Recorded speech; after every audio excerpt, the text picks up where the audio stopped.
just gonna look up your op.gg, which apparently is not gonna load right now.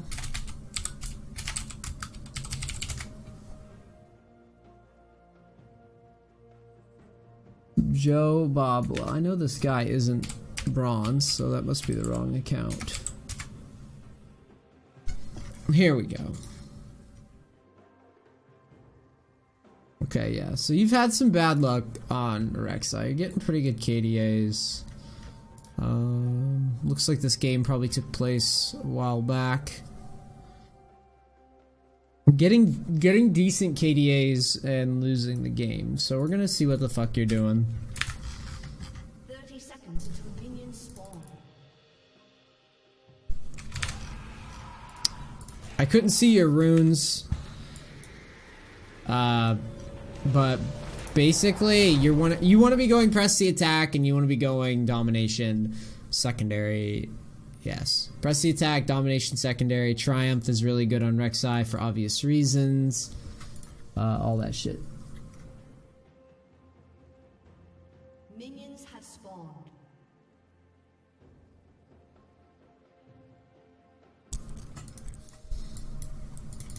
Yeah. When Vicarian gets back, just let her know for me.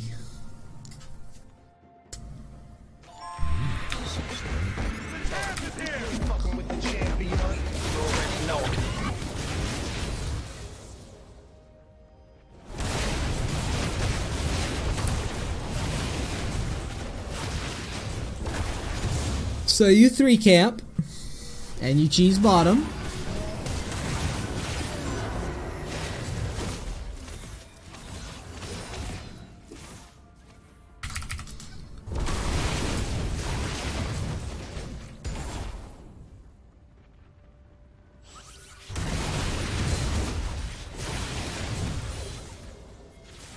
I guess you invade because you see Ezreal top.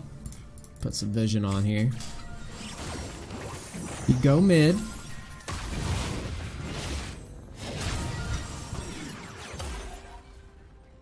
Get mid a lead. I'd be a little scared. Okay, we see Ezreal top.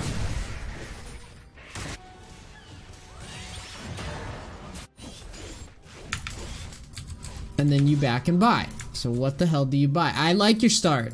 This is platinum, so I'm expecting clean opens. I'm not expecting you to like bomb early or anything like that. So I'm assuming that you're going to be building towards warrior right away, and a lot of the jungle guys don't even really finish their jungle item until... Okay, there you go. That's perfectly fine. Good. That was going to be my criticism if it popped up. So you hit bottom, auto rotation again.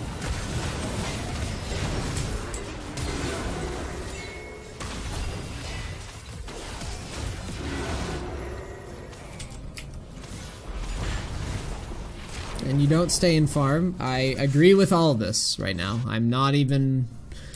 I'm glad you didn't like try to push or anything like that and like and split XP.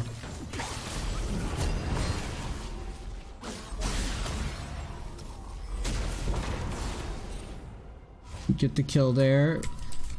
And then you back and buy... Okay. Not on board with the buy, really.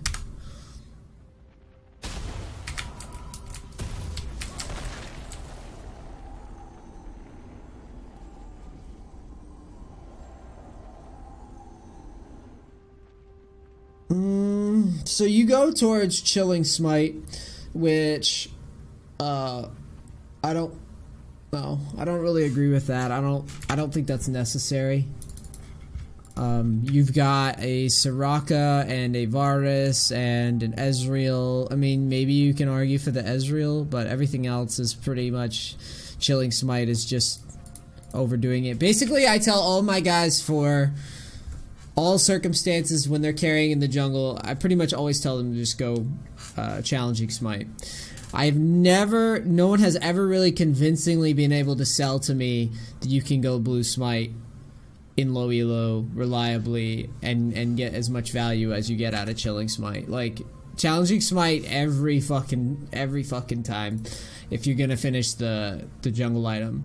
So I strongly disagree with that, and I think that that's gonna hurt you long term. Like anytime you get into pivotal fights or duels or things like that, having that exhaust and ignite rolled into one on a smite cooldown is pretty juicy. Okay, so your top laner dies, and top is pushing. You decide to go in and invade blue. This could be a little scary-ish. We're gonna see how it plays. Trundle does have TP, but you can get collapsed on sometimes here. Thankfully you do not. You know that they do not know where you are. You need to collapse on the Yorick. You do.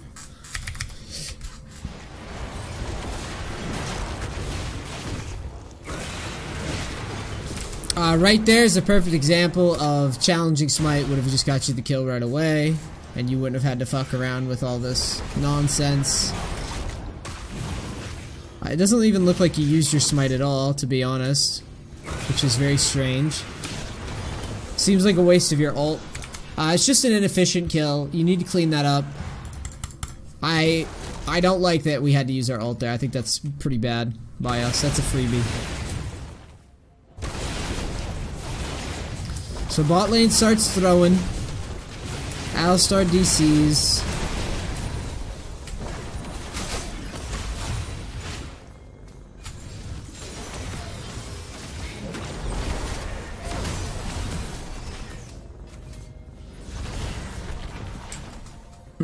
I'm not a huge fan of you trying to engage here. The main disagreement that I have with this is it's slowing down our farm a little bit, and you don't have the flash to secure it. Like, you have to know better than anybody whether or not you can actually follow this up. And it's pretty ambitious.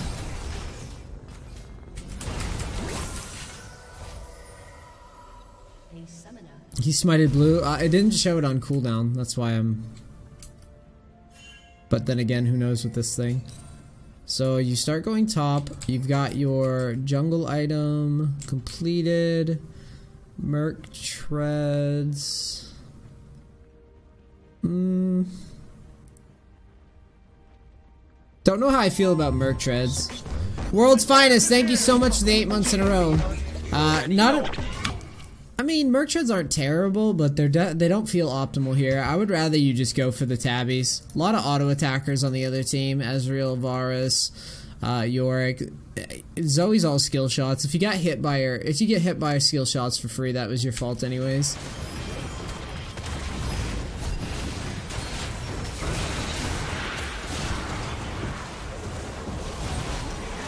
Okay, you get your double kill.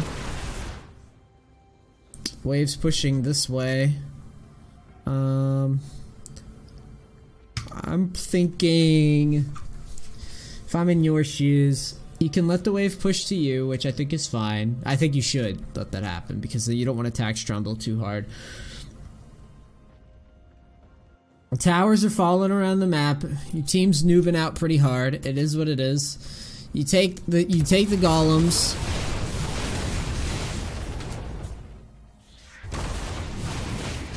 Take chickens. Yeah, this Trundle has Predator.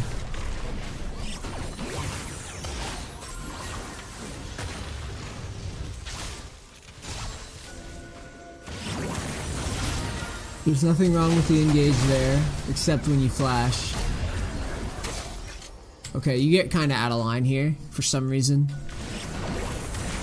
So this was all fine. This, though, when you flash over, I'm cringing, because you don't have your ult, you don't have challenging smite. It just looks like you don't know your damage.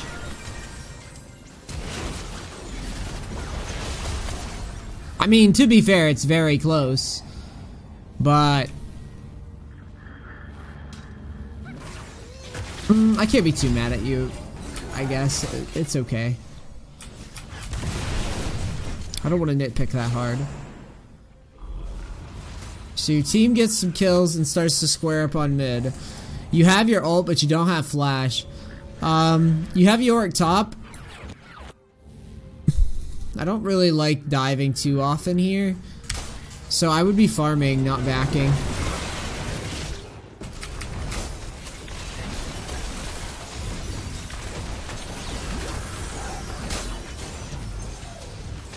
Yeah, I don't know how I like this. I don't know if I like this lingering mid for a while bit. I think you've got a lot done, and you're gonna have to go back and farm anyways. And everything that's happening here is just kind of ARAM nonsense. So after you've zoned off the Zoe, and you're sitting here, I'm thinking you need to try to clear some more camps in that downtime, because Ori doesn't have an ult. You don't have a reliable way to engage at the moment. I don't trust my Alistar. He's not doing bad or anything, but I don't want to force any crazy dives. So this seems like a lot of wasted time right here in the mid game, where we're just kind of floating around. See how we're not farming anything? We're kind of getting off the like we've got almost 2k spent. Hell, even backing and then cashing out your lead and getting like, I mean, in this particular game, I would probably go tanky-ish. But I would want to cash this shit out quickly.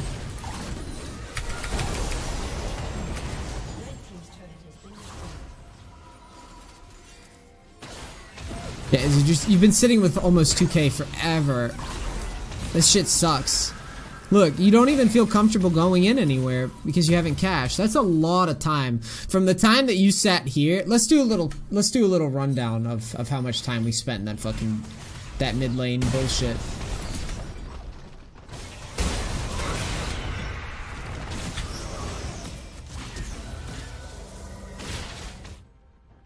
So right here is when I'm kind of over this whole thing. You get a free kill. You should just be happy with this at this point and back. From here, you basically spend like 2 minutes jerking off now.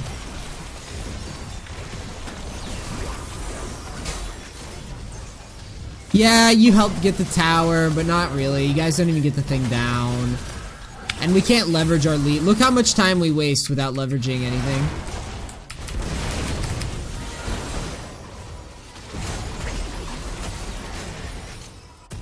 Almost 2 minutes. That's almost 2 minutes. In the grand scheme of things, this is... I mean...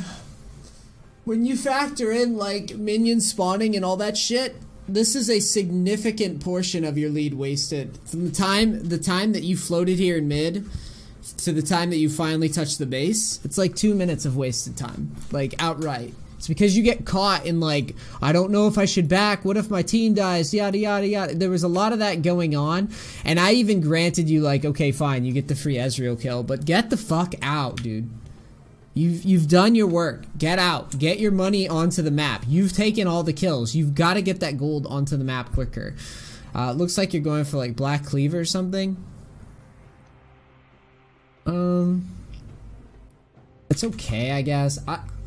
I'm of the school of thought like being tankier with this lineup is gonna be more beneficial to you than than trying to dish out a bunch of damage. Because you said it yourself, Rek'Sai doesn't have, like, the amazing fucking late game scaling, so the way that you counteract weak late game scaling on junglers is you build tanky. How did we not get this Soraka, by the way?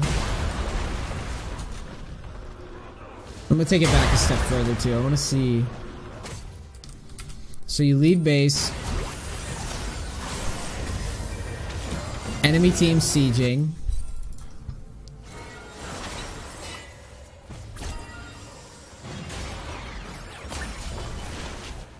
First complaint that I have is you're huge here.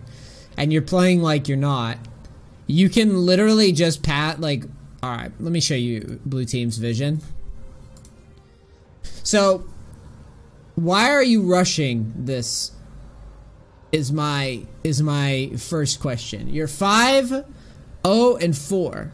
You don't have flash, and you're not even being sneaky about this at all. Like, even without... Look at this. You need to take more advantage, dude, of this type of play. Why are we showing that we're engaging when it's our base that they're sieging? Just path around. Just path around here. They're all low. Get behind them so they can't fucking leave. Tunnel over. Watch what you do.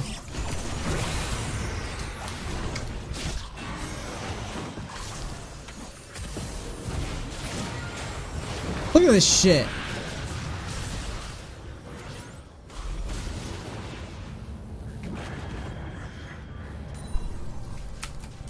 That's wasted power. Like, you could path from here, flank in, and you could have a way easier time comboing that way.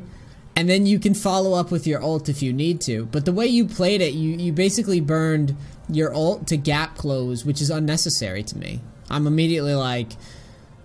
We're so huge. They can't even kill us. Like, we could practically 1v3 this spot. But you play it so weak.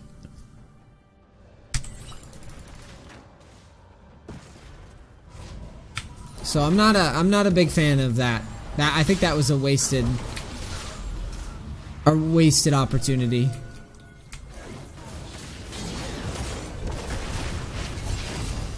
This is good. Similar concept. You get the flank as opposed to having to gap close in. Makes your life a lot easier.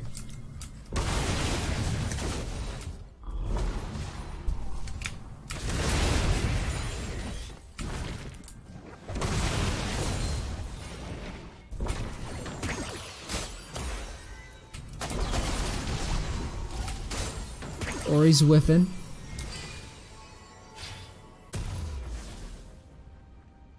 You go and get your black cleaver.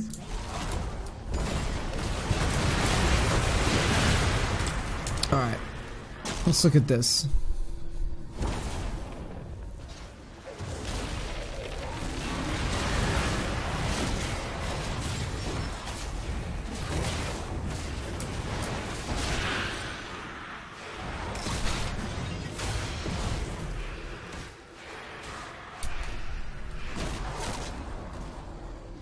First thing I'm gonna point out is that if you have challenging smite, you never lose.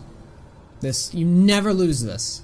This is a prime fucking example of what I'm talking about with the smites. You literally, this is like the culmination of that whole fucking rant. Is you go in, this guy dishes out a lot of damage back to you, you don't mitigate any of it because you don't have challenge smite, and you have merc treads for some reason. So you would have never died here, and this play, you say it yourself at around 15 minutes. This play kills momentum right here. This kills the game as far as being dealt a shitty team and getting fed on the jungle. You can't lose. You can't lose these types of play. Like, this is your fight. And if you have challenging smite here, and definitely tabbies, which, to be fair, it's the challenging smite. It has nothing to do with the chilling smite. You never lose.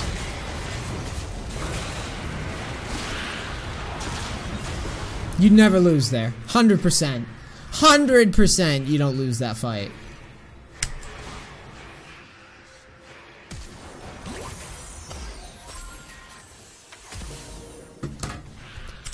So yeah.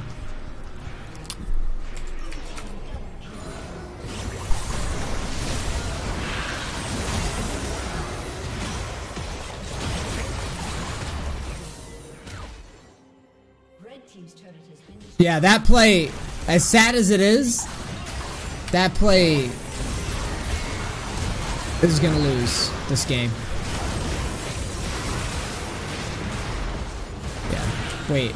What happened here?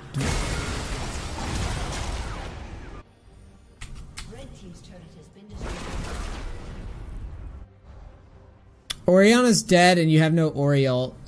instead of going for this, write this off as a lost cause and go and kill the Varus. See what I'm saying? Go kill the Varus. You need to know how to cut your losses. This is just a shitty situation. Like...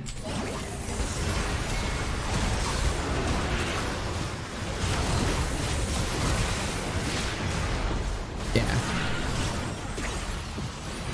Instead of going for that, just kill the guys that you can kill. You can kill Varus and you can kill Ezreal while Orianna's respawning.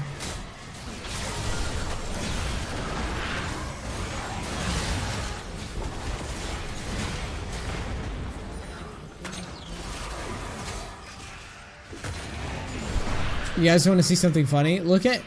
okay. I just want you to watch this ridiculously stupid character, this animation. Look at this. What is this animation? What is it? Look at the animation of this stupid thing. Watch it. Look at it. Normal speed. What is it? What? What is this attack animation?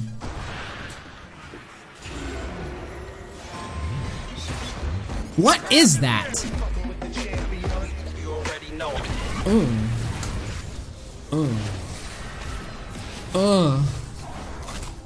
Get it away.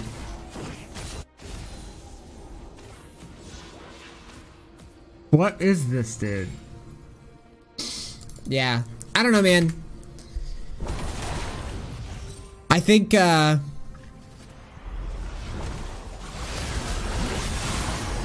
who knows if you can win this game or not? Red team's turret has been destroyed.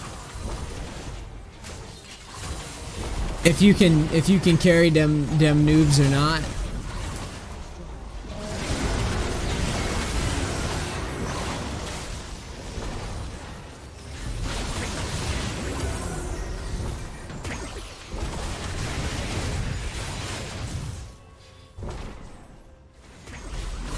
But when I'm looking at this, I see a Yorick.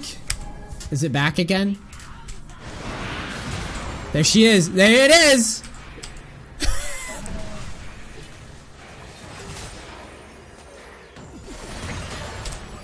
When it comes down to it, you had a pretty bad top laner for sure. You may have lost no matter what because he was partially trolling. I would definitely consider the challenging smite and the tabbies for situations like that. You got momentum, Dawn. Yorick is kind of the king of low elo momentum.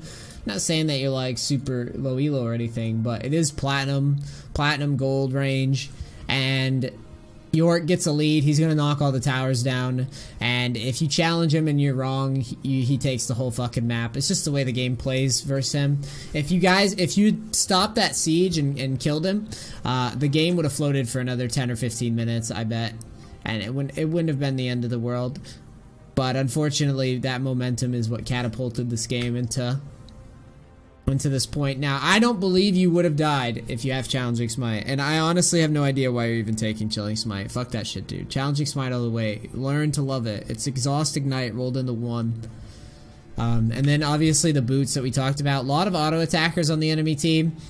If you get hit by a Zoe CC, you deserved it. You know, maybe you could sell it to me because you're thinking, alright, well, if I jump on Soraka, she sees me. There's like no way out of that. Maybe. But either way, Challenging Smite is a must, and that's why you lose that fight. As for rotations, there was the play where you tried to set up an engage and you went in front. I don't know why you would ever do that when you're that fed. Instead, try to position yourself so you have a flank, because you get to be untargetable as Rek'Sai. You can manipulate the fuck out of that in fights, so be cocky. You can jump into those crazy 1v3 scenarios, you know, once you've got the lead, as long as you play your ult right. But just like using your ult to max range gap close is not what we need to be doing. We need to be getting a good flank off, dealing out a lot of damage, and using the ult to reset our damage and to avoid being killed in return. So that's all I got for you based on this replay. Kind of shitty game in terms of the top lane, but I still think if anything we could have itemized a little differently and maybe held it up a bit longer. And then of course, you know, it's fucking Yorick. Who knows? He falls off. Maybe you guys come back. Maybe Vayne 1v9s, but it's a pretty rough one. All right, hope it helps. Cool. YouTube, what up? It's NEACE, No Bullshit Gamer, back with the coaching. Hope you liked it. Like, subscribe, etc. if this goes on the channel. I do appreciate all of you, and I'll see you next time. All right, I'm out. Peace. Cracks. Thanks so much.